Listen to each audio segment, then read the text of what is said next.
Hi, and welcome to Pennsylvania Newsmakers, and as always, thanks for watching. Well, the state legislature is putting the final wraps on the new state budget. We'll hear from our all-star business panel on that. And then, will they ever do transportation funding? Will they get the roads and bridges fixed? Bob Latham is here. He's going to help us out with that. All of that following these words. This is Pennsylvania Newsmakers, a fast-paced, unrehearsed weekly discussion with and about the leaders who shape your world. And now, here's your host, Terry Madonna.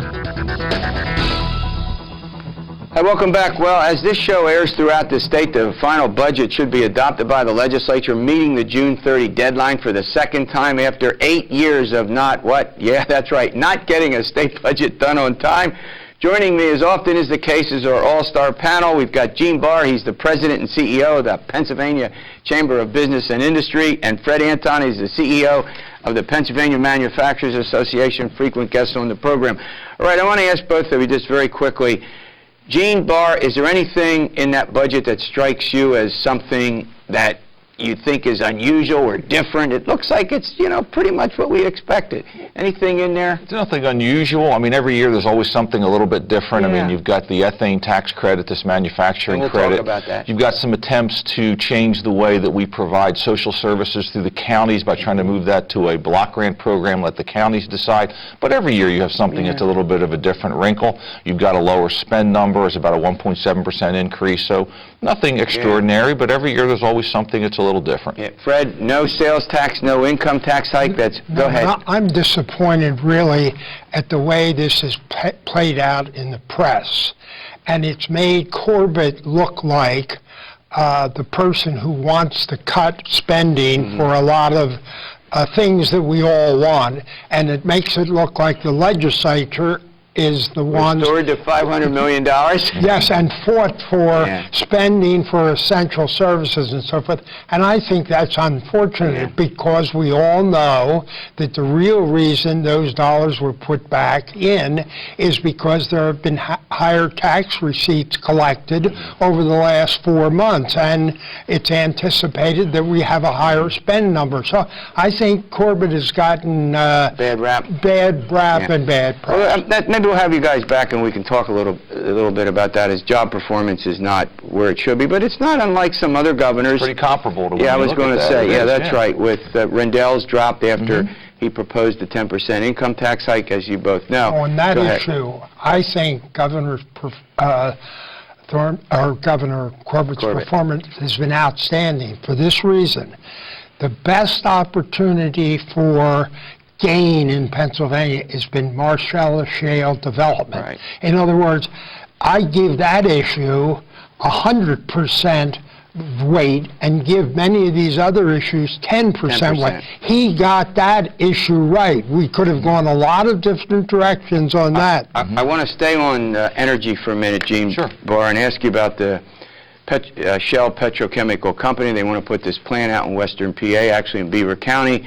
Won't get into the organic chemistry of it, but essentially gas to ethene to ethylene to plastics creates a lot of jobs. There, this week, is Gene Barr, union leaders, and Democrats on the same platform. Amazing, isn't it? Go ahead. Amazing, isn't it? Well, look, this is Pennsylvania's best opportunity to take full advantage of this great resource we have in Marcellus that Fred had talked about.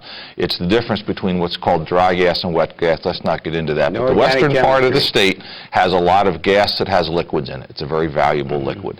And Pennsylvania has a tremendous opportunity based on the preliminary statement by Shell that they're going to invest $3 to $4 billion. They're assessing it now. They're going to make that determination. Pennsylvania's problem is we have certain hurdles. We've got a very high corporate net income tax rate.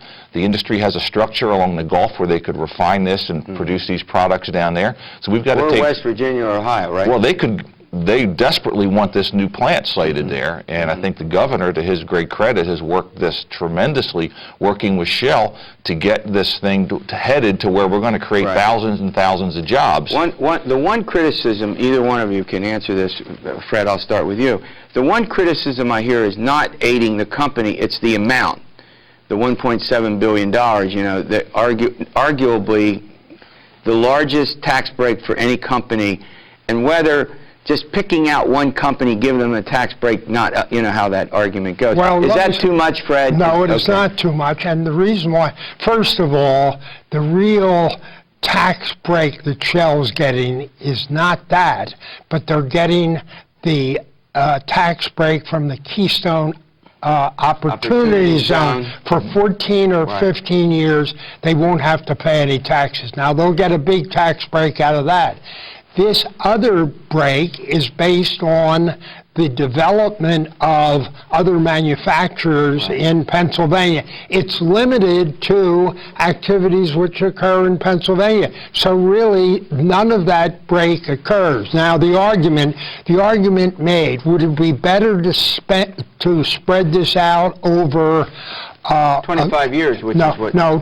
but would it be better to reduce corporate taxes, like reduce the CNI? That's the argument. Some professors say it would be better to spread the tax break, that won't happen. That's not going to happen. So your point is that this is the best deal you can get to create the jobs. Is that your point? That's my point. I would love to drop the rate. The reality is we're not going to be able to drop the rate quick enough in the next 18 to 24 months to make this a viable option for Shell. It's not going to happen. This is not, if you have another company come in and put another cracker in, they take full advantage of that as well. So this is not only Shell's the only one that can get it. If someone else comes in, they're eligible for it. We're going to break. If they can do that. I want to point out that $1 billion given out during the Rendell years for all sorts of community and economic development projects, that's direct money. That's direct money. That's Film industry, correct. $75 million. Well, that's a tax credit as well. I understand that's different, but there's difference between money up front and money if you put the economic development in. Pennsylvania has this long history of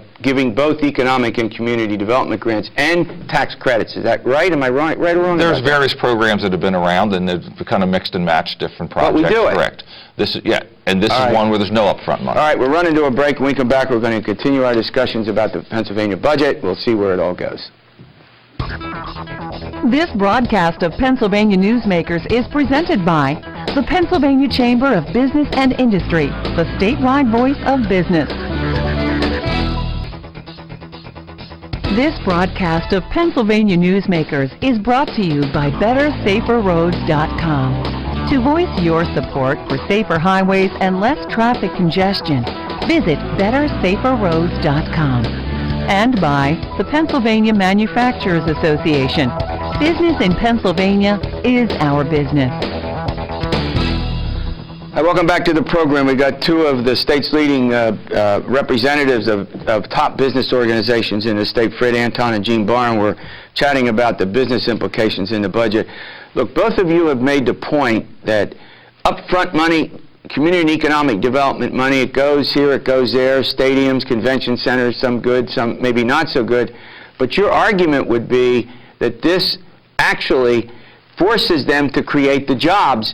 Go ahead. Manufacturing jobs. Right. Where the hope here is that there will be spin-off of manufacturing jobs. There's a hope here that from gas as used as to fabricate plastics, there will be new manufacturers to come here. What are we lacking? What has a big payoff? Manufacturing jobs, not stadiums, not soft jobs, but manufacturing jobs. So you're talking about high paid jobs that will stay indefinitely, or you know what I mean by that. Maybe not indefinitely, as but permanent as you can get a job. Yeah, I mean, it's $70,000 to $80,000 a year. What's a much greater economic gain is when you make products and you sell them outside the state rather than you sell them within the state. You get a much better bang for the buck by selling the products outside the state and bringing money. When the governor was on the program a couple of weeks ago, he said that he would insist that they get upfront commitments about things that Shell would do. Yes. In other words, products here, stay here, Correct. Create. Go ahead. You can almost finish my thought. This entire program is designed to have Pennsylvania economic activity. You get the credit when you produce it and utilize it in Pennsylvania. It's designed, as I said earlier, to make the full and best use of this asset that we have. And again, I understand in certain cases you're going to want to give some upfront money to a company to get them here to build infrastructure. There's no upfront money. There's no indebtedness. There's no borrowing. There's no money from the Treasury.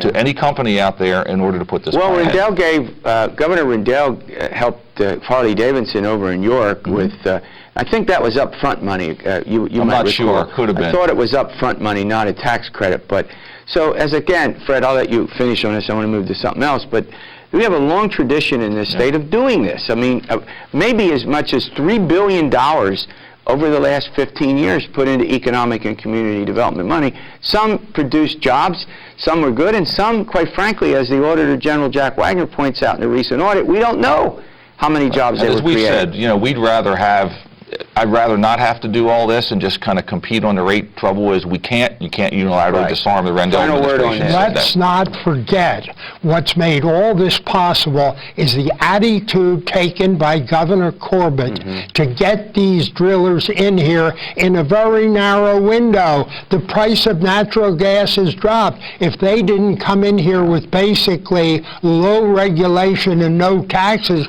we wouldn't have had the infrastructure developed to go ahead. We're the center. We are the center of Marcellus Shale development in this entire area. Yep. All right, Gene, let's talk to another. Let's finish our discussion with these business taxes and what you think needs to be done. As you point out, that your businesses pay property sales and payroll taxes, and if we're going to create jobs, and let's face it, that's really what this state needs. If you go back and you say, what is the biggest problem Pennsylvania faces?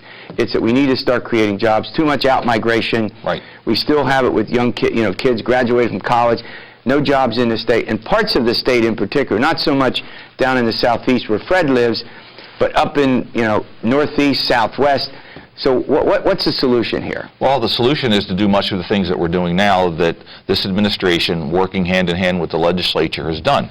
Passing a budget with no tax increases, continuing to allow the capital stock and franchise tax to go out, solving the unemployment compensation problem that we did a couple weeks ago. That was huge, and it was done in a bipartisan manner. Looking, as we've talked earlier, about looking at the corporate net income tax rate that's currently the highest effective rate in the United States and looking to try and address that in the next year, and as we're doing a little more, moving incrementally, trying to end the penalty that we currently have in the state taxation code for companies that hire our citizens and put buildings here. We have about 40 seconds left. You get the final word, Fred. What would you do? You agree with? I agree with Gene. I think that it's meat and potatoes. There's nothing mysterious about it. We've been urging these actions, and we frankly, during the period of the Rendell administration, didn't get much cooperation, even tort reform, which Rendell frustrated, which we now have gotten through. That's a big help. He's too busy running around testifying in trials as selling books as a character witness. All right, we'll have you guys back in a couple of weeks when we start this fall session. Not a lot of days left, some big items on the agenda to talk about. All right, transportation funding, it's been elusive. How elusive will it be? Bob Latham will help us understand all of that and more after talking about this. We pay some bills. This broadcast of Pennsylvania Newsmakers is brought to you by Pennsylvania Credit Union Association. Pennsylvania Credit Unions, where people are worth more than money. To find a credit union that is right for you, check out ibelong.org. And by the Energy Association of Pennsylvania, Pennsylvania's energy information source. This broadcast of Pennsylvania Newsmakers is presented by the State System of Higher Education, 14 state-owned universities. The state system is the largest provider of higher education in Pennsylvania. And by the Hospital and Health System Association of Pennsylvania, working towards a healthy Pennsylvania. Hi, welcome back to The Problem Over. This is sort of a show in which we're looking at some of the needs and the ways to improve the Commonwealth. And Bob Latham's here. He's the Executive VP, the Associated Pennsylvania Constructors, a frequent guest. He's our transportation expert. And one of the problems that keeps bedeviling us, and we can't seem to get it resolved despite the fact that these need to be fixed, is the $3.5 billion annual need to rebuild roads and bridges, and somehow, some way, we just can't get people on board. Yet the voters want it. We know that. Gene Barr, the chamber, they say, let's get these roads and First of all, where does it stand now? Where does it stand? Where it stands is we think that Congress has passed a federal transportation bill which cuts back the money to the states, which is kind of interesting. They say we're going to give you more flexibility and more streamlining of projects, but if you don't have the money to do them, that's going to be a difficult task. At the state level, we're basically dead in the water. The legislative leadership says they're on board doing a comprehensive transportation funding plan, and the governor is basically silent. You mentioned a $3.5 billion needs gap.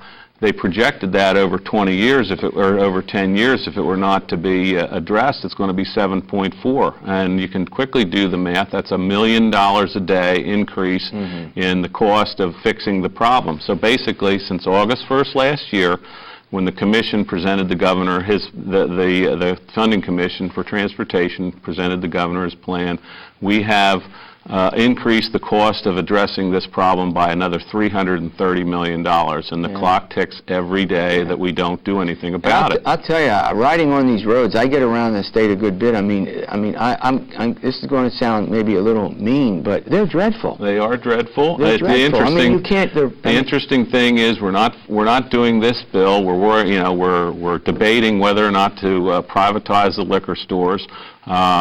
The big issue that you talked in the first segment about was the ethylene plant. We certainly support that. Yeah. That's a good move for the Commonwealth. But the sad part of it is that those jobs that will be available from that facility will be there due to unemployment in the construction industry and other industries that we would finance. Now, let me make one comment about the condition of the roads in Pennsylvania. None other than presidential candidate Mitt Romney commented on it when he came to Lebanon last week or the week before. So here we are apparently not dealing with transportation because of election year politics, but the candidate comes and says we got to do something about the roads in this state. Well, in our state where the legislature is concerned, where the voters aren't going to throw out any lawmaker that makes some of the suggestions that have been made about ways to fund it. But here's the deal as far as, tell me if I'm wrong about this. We know we need this, so it's necessary for business, and as I think you've estimated, for every $1 billion, you're going to create, 30,000 jobs? Yes, exactly. But here's the point. Not only does it create jobs, people are saying, well, you're just taking public money and creating jobs, but in this case, you're fixing the roads and bridges. Well, exactly. And the other point is, this is not money that's going to the government. This is money that's going to the private sector. 75% of every dollar spent by PennDOT goes to private sector firms. So those are private sector jobs. You have the efficiencies of the private sector that are building and maintaining and engineering these projects. And you talked earlier about, what are we going to do with students coming out of college and where are the jobs for them? We have tremendous engineering colleges all over the Commonwealth. And what do? We export them to other states because there are no engineering jobs in the Commonwealth. All right, we're going to run to a break. When we come back, I want to talk a little bit about, the problems that traffic congestion creates. How much fuel do we burn up because of that, because we can't get around, or what it means with bad roads and congestion, what price we pay for it now as opposed to fixing it. We'll take care of we're going to solve that problem after these words. This broadcast of Pennsylvania Newsmakers is presented by Highmark Blue Shield, changing the way health plans work for business with a variety of plan options for employers and more choices for employees. Information is available at highmark.com. Have a greater hand in your company's health. And by the Pennsylvania Healthcare Association, the future of long-term care. Hi, welcome back to the program with Bob Latham from the Associated Pennsylvania Constructors. He's been lead man on trying to get the transportation funding. Look, Bob, you've been on this program a lot. You're our expert on this stuff.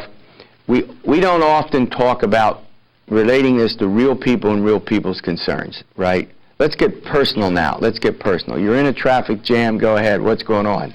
Well, there are several aspects of that, Terry. And you have your personal vehicles. You're trying to get to an appointment. You're trying to get home to see your children's soccer game. It's a quality of life issue. It's a disruption issue, but also on the economic side, just-in-time delivery is very crucial now in movement of goods.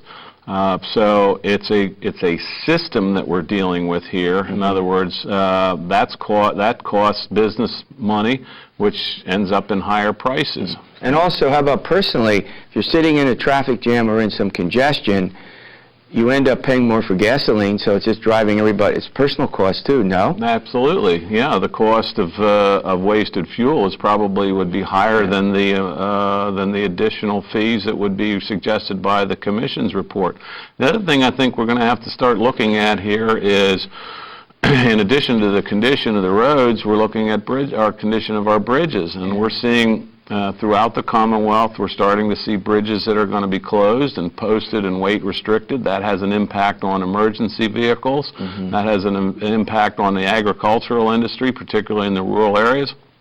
Those trucks delivering things, say, like milk, that have to be diverted by 10 miles, think of the cost of diesel fuel to do that. That impacts our agricultural situation. Now, let's just go through, before I let you go, a couple of things we could do. Maybe the voter isn't overwhelmingly saying let's do this, but I think when faced with the roads, that situation would change. Get better roads. They can see it dedicated to that. That would be very different. But so, what are 2 or 3 things we could do to pay for this? Well, let me make one point, and that is, when the cost of an item that you buy at the store has the sales tax applied to it, if that item goes from $1 to $2. The sales tax goes from 6 cents to 12 cents. Right. If the cost of gasoline goes from $3 to $4, the tax is the exact same amount at $4 as it is at $3. That's right now. That is right now. There is no inflation adjustment whatsoever. In fact, we have capped what we call the oil company franchise tax, or the fuel tax that's applied at the distributor level, so that we can't take advantage of those fluctuations that are dictated by the global global markets. So we could increase that cap on the oil company franchise tax and generate considerable amounts of money that way. Another thing, this is not really another thing that's not really part of the Commission's recommendations, but we're starting to look at is the proliferation of the use of natural gas-powered vehicles. In '97, the law says they have to collect tax on that. It's not being done now. That's something. But whatever happens, it needs to be done and be done soon. You would agree? Yes. All right. Thanks for watching this edition of Pennsylvania Newsmakers, and as always, you stay well.